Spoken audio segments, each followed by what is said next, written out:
Open our Bible on Isaiah 51, verse 6.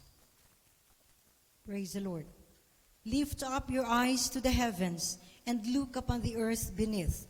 For the heavens shall vanish away like smoke, and the earth shall wax old like a garment, and they that dwell therein shall die in like manner. But my salvation shall be forever, and my righteousness shall not be abolished. Ayan. So, isa itong pagbigay sa atin ng isang pangyayari, kalagayan, mangyayari sa sanglibutang ito at saan mang mata natin na makakarating, tayo man ay titingala sa langit at yuyuko dito sa lupa. Ano ang kanyang sinabi? Lift up your eyes to the heavens and look upon the earth beneath. For the heavens shall vanish away like smoke, the earth shall wax old like garment, and they that dwell therein shall die in like manner. Merong mga kapahayagan ng mga malalaking personalities dito sa mundo. What if magkakaroon tayo ng nuclear war? Kanila pong kinoconsider na there is possibility na lahat ng mga tao ay posibleng mamamatay. Imagine that. Sinabi doon sa pangyayari way back 1940s, let's say 44, 45, kailan nahinto yung gera ng World War II. Ang binagsak sa Nagasaki at sa Hiroshima na ilan by the hundred of thousands were died instantly. What kind of bomb that are being dropped sa mga lugar na yan? We could say atomic bomb. Ngayon, ang pinag-uusapan is no longer atomic bomb. It is nuclear. It is about nucleus. It is more than atomic, more than atom, kumbaga pa. So, pag yan ay mapindot, yung pinaka button yan, yung pinaka red button, pag magkaroon ng isang nuclear weapon na maibagsak sa isang target, kung saan man ang target nila, magkakaroon niya ng domino effect. So, magpapalabas na naman ng nuclear weapon yung ibang bansa. So, pag magpapalabas niyan, so magkakaroon niyan ngayon ng bibitawan na lahat halos ang mga nuclear warheads. So, ano ang magiging impact? Apo yan eh. That is fire. Masusunog yung lugar na mabagsakan yan. At yung radius ng kanyang impact is kilometers, square mile. Napakalawak niyan. Hindi basta-basta yan. Kaya, therefore, dito sa ating binasa ngayon, para bagang nagkakaroon ng pananaw. Hindi pa na-invento ang nuclear. Meron ng sinabi ang salita ng Diyos. Praise the Lord. Kaya hindi imposible yan. Mga pinapahayag ng mga pinalalaman sa nuclear warheads na yan. Kung ano ang posibilidad na mangyari dito sa mundo. Kaya sinabi diyan, lift up your eyes to the heavens and look upon the earth beneath, for the heavens shall vanish away like smoke. Eh, smoke naman talaga yung makikita na maglipad doon sa mataas. Yung nuclear, yung tinatawag na parang mushroom na smoke. Pero that is ball of fire. And the earth shall wax old like garment, and they that dwell therein shall die in like manner. Bakit? Ang gaganda ng mga buildings, glasses, sometimes green ang color, minsan mero rice, magagandang mga materialis. Pero pag yan ay natamaan ng nuclear weapon, maging instant yan na luma. Wala ka nang makitang beauty. That will be knocked down. No? Talagang matutumba lahat yan. At wala ka nang makitang nakatayo dyan na magnificent beauty. Lahat yan parang matatawag nating luma talaga.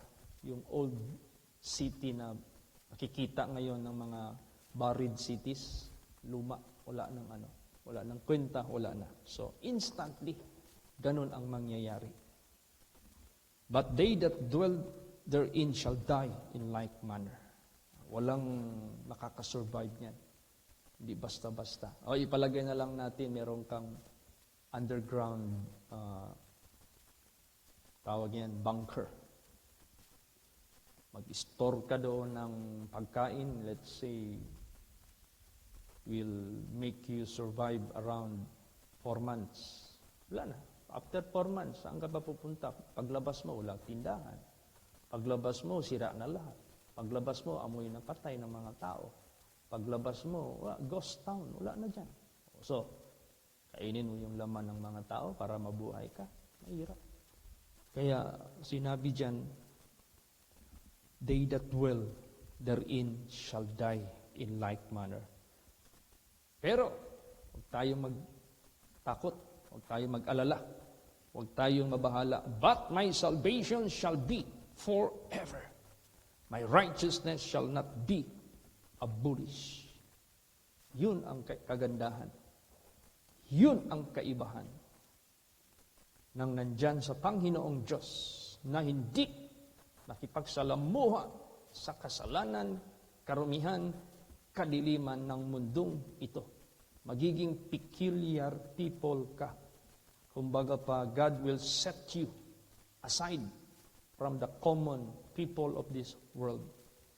Para sa mga ungodly people na hindi sumunod at hindi nagpasakop sa kalooban ng Diyos. Wala.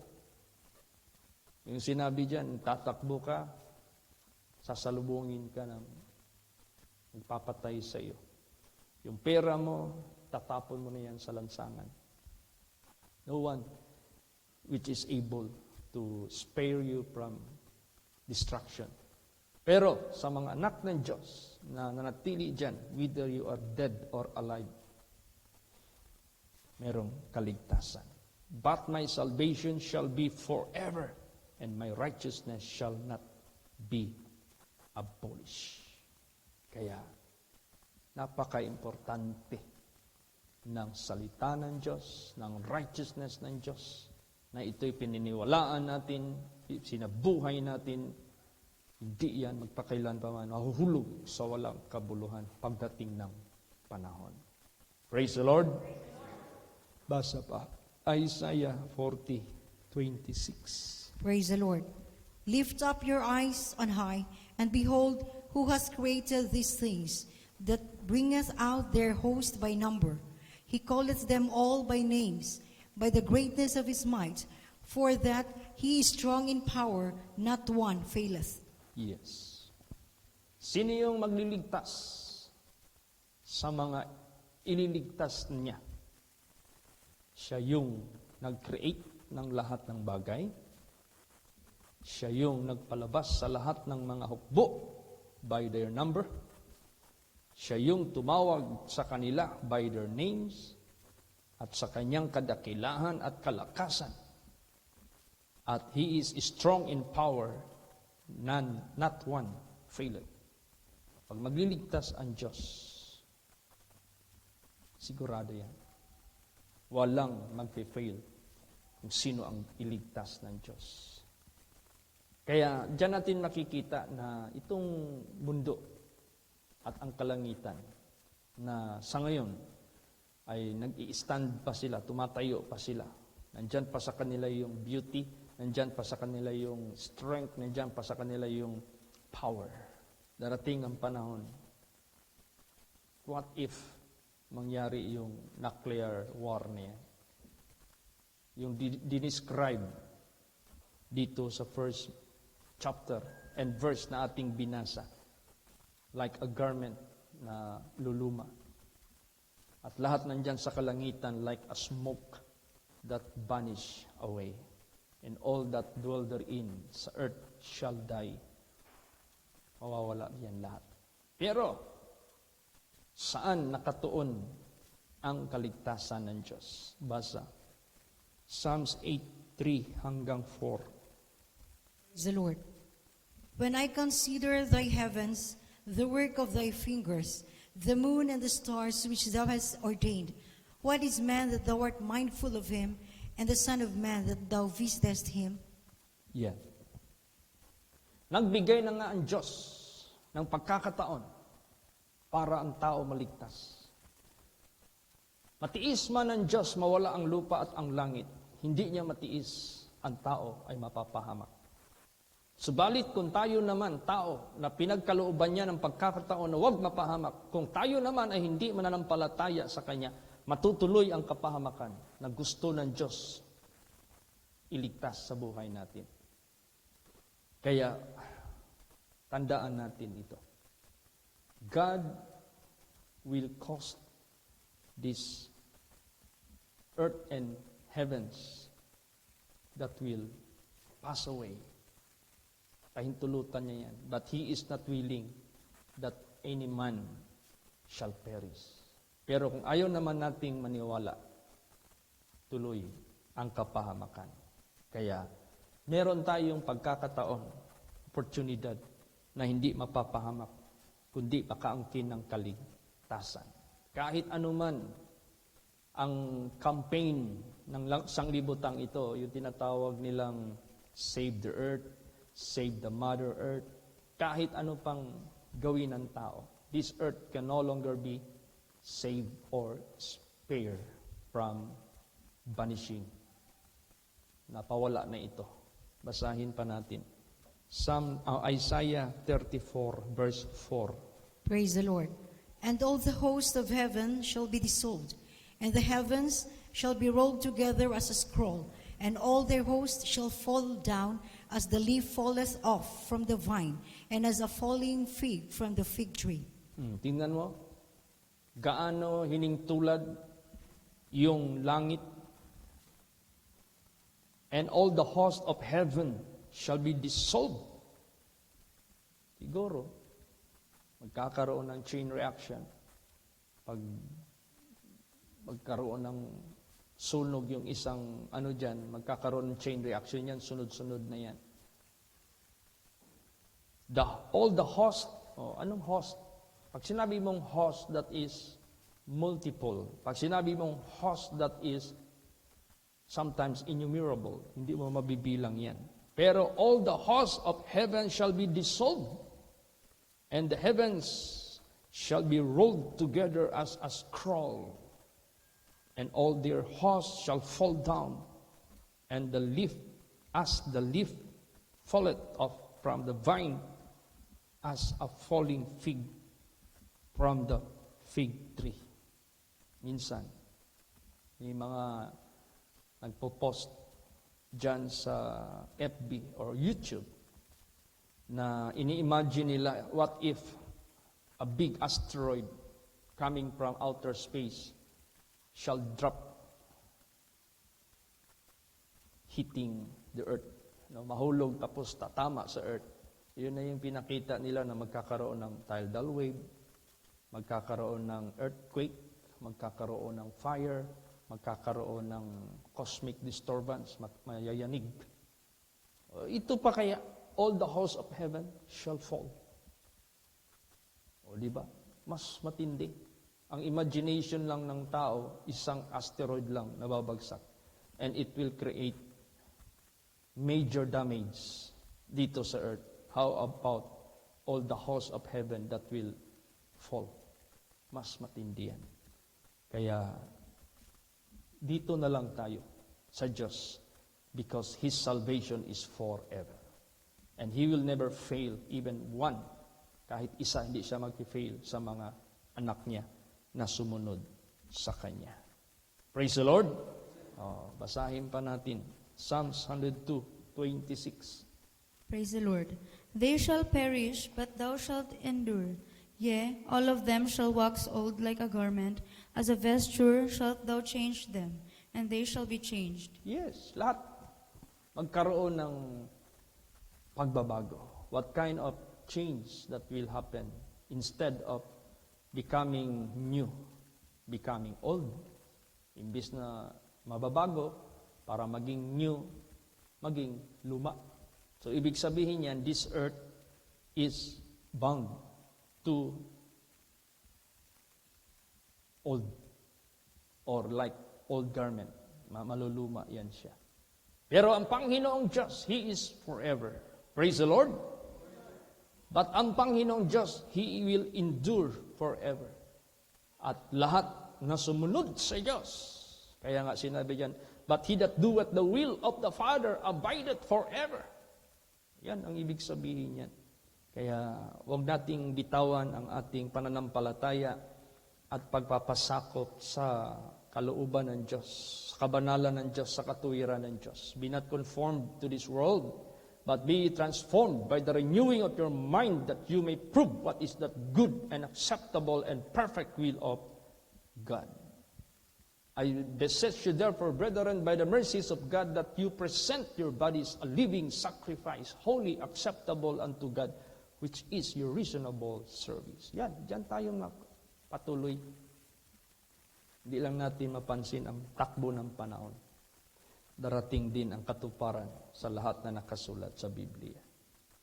Kaya, huwag tayong umalis sa salita ng Diyos, sa pagpakinig, sa pagbasa, at sa pagpamumuhay ayon sa salita ng Diyos. Bakit? Kasi pag tayo ay nasa salita ng Diyos, hindi na tayo umalis dyan. Anong mangyari? Matthew 24:35. Praise the Lord. Heaven and earth shall pass away, but my words shall not pass away. Yan. Heaven and earth shall pass away, but my word shall not pass away. Meaning to say, salvation to those who believe and obey Him, but destruction shall be to them that believe not. That is how the Word of God will come to pass or will be fulfilled. Mangyayari yan, matutupad yan. Praise the Lord. Kaya sa buhay natin, napakadakila ng ating Panginoong Diyos. Lagi niya tayong nire-remind. Basa pa, 2 Peter 3:10 hanggang 12. Praise the Lord. But the day of the Lord will come as a thief in the night, in the which the heavens shall pass away with a great noise, and the elements shall be melted with fervent heat. The earth also, and the works that are therein, shall be burned up. Seeing then that all these things shall be dissolved, what manner of persons ought ye to be in all holy conversation and godliness, looking for and hasting unto the coming of the day of the Lord, wherein the heavens being on fire shall be dissolved, and the elements shall melt with fervent heat. Yan. So meaning to say, paano dinescribe ang destruction ng sanglibutang ito? Hindi basta-basta. And no one can escape from it. Wala makakatakas mula dito. Ang binigay lang ng Diyos sa atin in order to escape, the salvation of God. Yung kaligtasan lang ng Diyos. Kaya sinabi diyan, seeing, nakikita nyo na malapit na ang lahat na ito na mangyayari. What kind of life you should have? Anong klaseng buhay meron kayo? Ano man sinabi diyan? Ye ought to be in all holy conversation and godliness. So, ibig sabihin yan, that is the opposite of the ways of the world. Opposite yan ng daan ng sanglibutang ito. Yung all holiness, opposite yan ng sanglibutang ito. Godliness, opposite yan ng sanglibutang ito. That is the only way to be saved. And that is the only preparation na inutos ng Diyos sa atin, which is profitable. Praise the Lord. Yan lang, wala nang iba. Kasi ang Diyos na magliligtas. He knows how to deliver the righteous out of the trouble or in any situation, kahit anumang situation sa sanglibutang ito. Kaya, mga kapatid, I do not discourage you to live on earth. But what is important? We are given warning not to put our heart on earth. Huwag natin ilagay ang ating puso sa sanglibutang ito.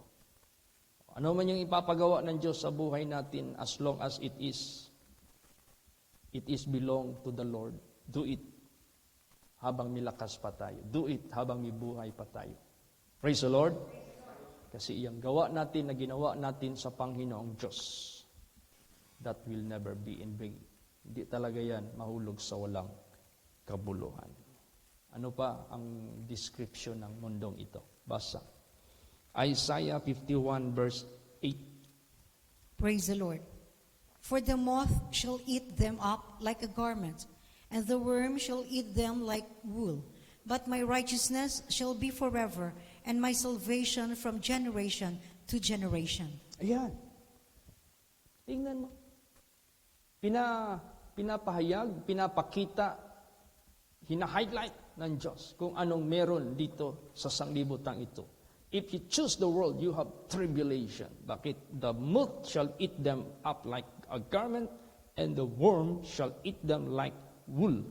But my righteousness shall be forever, and my salvation from generation to generation. Huwag mong sabihin yung inuutos ng Diyos sa banal na salita, sa kabanalan at sa katuwiran, which is His righteousness, that is just a so-called temporal, that is just so-called for the meantime. No, that is forever. What is His teaching dito sa sanglibutang ito, which He taught and made us to see dyan sa Kanya, ganon din sa langit, the same righteousness. That's why His righteousness shall not be abolished, but that is forever. Praise the Lord. Kaya pahalagahan natin itong natutunan natin sa banal na salita ng Diyos. Basa pa, Isaiah 45:17. Praise the Lord. But Israel shall be saved in the Lord with an everlasting salvation. Ye shall not be ashamed nor confounded, world without end. Yes. Why Israel? Because of the faith of Abraham. How about the Gentiles? No problem. We are being included in this salvation. But inuna lang niya ang Israel. But Israel shall be saved in the Lord with an everlasting salvation. Ye shall not be ashamed nor confounded, world without end. Yung mga unang verses na ating binasa, puro end of the world. But the righteous people of God are bound to a world without end. Praise the Lord. Di ba? Ang laking kaibahan ng kaligtasan ng Diyos. Kaysa habang nandito ka pa sa sanglibutang ito, you ignore God. Habang nandito ka sa sanglibutang ito, you refuse to be holy, to be godly. Habang nandito ka sa sanglibutang ito, you neglect the great salvation. So, saan ang patutunguhan mo? You will be perish together with the world. Mapapahama ka kasama ng sanglibutang ito. Basa pa, John 3:15 and 16. Praise the Lord. But whosoever believeth in him should not perish, but have everlasting life. For God so loved the world that he gave his only begotten Son, that whosoever believeth in him should not perish, but have everlasting life. That is very clear message. Importante talaga yung paniwala natin kay Kristo Jesus. Importante talaga ang paniwala natin sa Diyos. Importante talaga ang paniwala natin sa salita ng Diyos.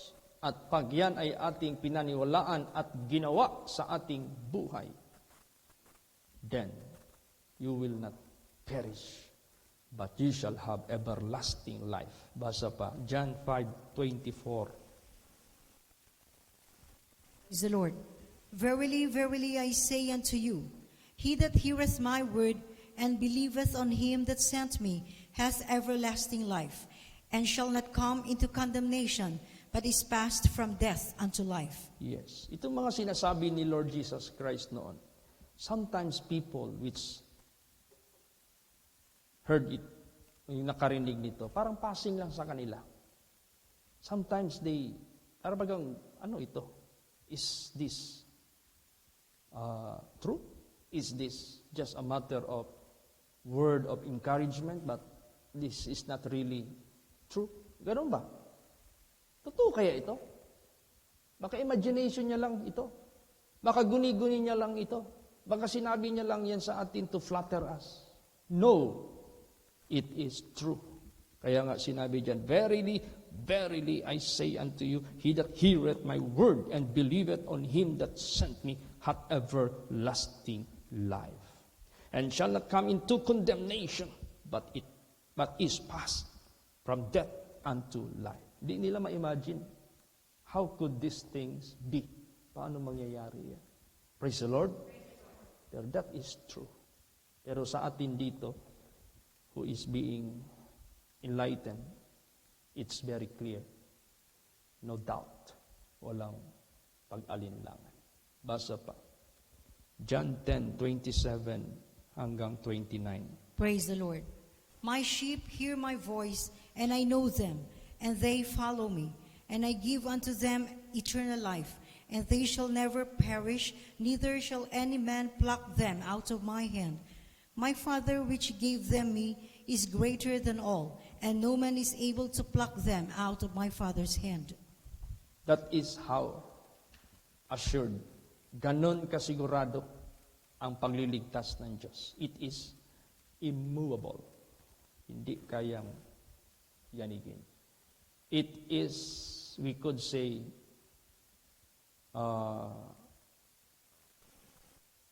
yung talagang fix. Wala makakuha sa iyo sa kaligtasan ng Diyos. Kaya, ganon na lang ang Diyos magbigay ng assurance. No one can pluck out of His hand pag sumunod tayo sa Diyos. Kaya, huwag tayong mabahala. Praise the Lord. Basa pa, 2 Thessalonians 2:16. The Lord. Now our Lord Jesus Christ himself and God, even our Father, which hath loved us and hath given us everlasting consolation and good hope through grace. Yes. Kaya we are not a people who are hopeless, but we got everlasting consolation and good hope through grace. Ibig sabihin yan, hindi tayo ma-frustrated, hindi tayo ma-devastated, hindi tayo masira. Ano tayo? We have a brighter future beyond the earth, beyond the sun, beyond the moon, beyond the Mars, beyond all the planets. Lampas na kasi tayo dyan eh. So, therefore, if the world are so proud after they reach somewhere in the outer space like NASA, eh ito ang Diyos ino-offer niya. It is beyond that spaces or places. Mas beyond pa dyan, lampas pa dyan. Wala makahigit talaga sa Diyos, sabihin ko sa inyo. There is no greater than God. There is no such greater here in the universe that can surpass God, na makakalampas sa Diyos. Kaya dito tayo sa Diyos. We are so much privileged, blessed. Praise the Lord. Basa pa. Hebrews 5:9. Praise the Lord.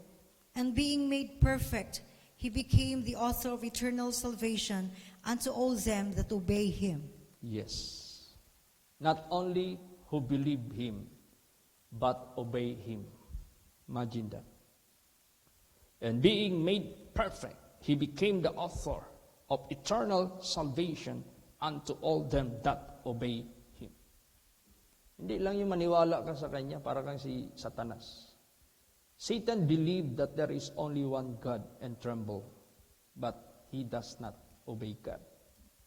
Huwag tayo maging katulad sa Kanya. Huwag din tayo maging katulad sa mga professing Christians. They profess that they know God, but in works they deny Him, being abominable and every good work reprobate. Hindi mo maasahan yung panindigan, wala. Maganda lang magsalita, maganda lang mag-proclaim, maganda lang magsabi, I know God, I believe God. But in works, pagdating na sa tukso, pagdating na sa mga alanganing panahon na siya'y lilinlangin, hindi mo na maasahan na makapagpanindigan. Praise the Lord. Kaya therefore, gusto ng ating Panginoong Diyos, huwag nating sayangin ang pagkakataong ito. Huwag nating baliwalain. Baka mapalampas mo ang tsansa, hindi mo nakuha at hindi mo nag-grab ang opportunity na ito. Do not let them slip out of your hand. Huwag mong pakawalan sa kamay mo. Last verse, Hebrews 9:15. Praise the Lord. For this cause, He is the mediator of the New Testament, that by means of death, for the redemption of the transgressions that were under the first testament, they which are called might receive the promise of eternal inheritance. Yes. Lahat pinag-uusapan dito about God's promises are eternal. Eternal. Forever. Lahat naman na pinag-uusapan dito pertaining the heavens in the earth are temporal. That's why. Which is which ang iyong pipiliin. Piliin mo ang mundo together with the sins of the world, you will perish with the world. Piliin mo ang Diyos, which have promise of eternal life, sigurado, hindi ka mabibigo. Kaya, therefore, huwag matakot sa possible nuclear war. Huwag matakot. Do not be afraid. Praise the Lord. Huwag matakot. Masaya na tayo kung ano yung paintulot ng Diyos. Mabuhay tayo sa sanglibutang ito. Naggagawa tayo sa kanyang mga gawain. Nasa Kanya yan. Kung anong plano ng Diyos sa buhay natin. So be it. Basta importante, we are of the Lord. Lagi tayo sa Kanya. Kasi dyan lang tayo sa Kanya. Merong assurance of eternal salvation. Praise the Lord! Magsitayo.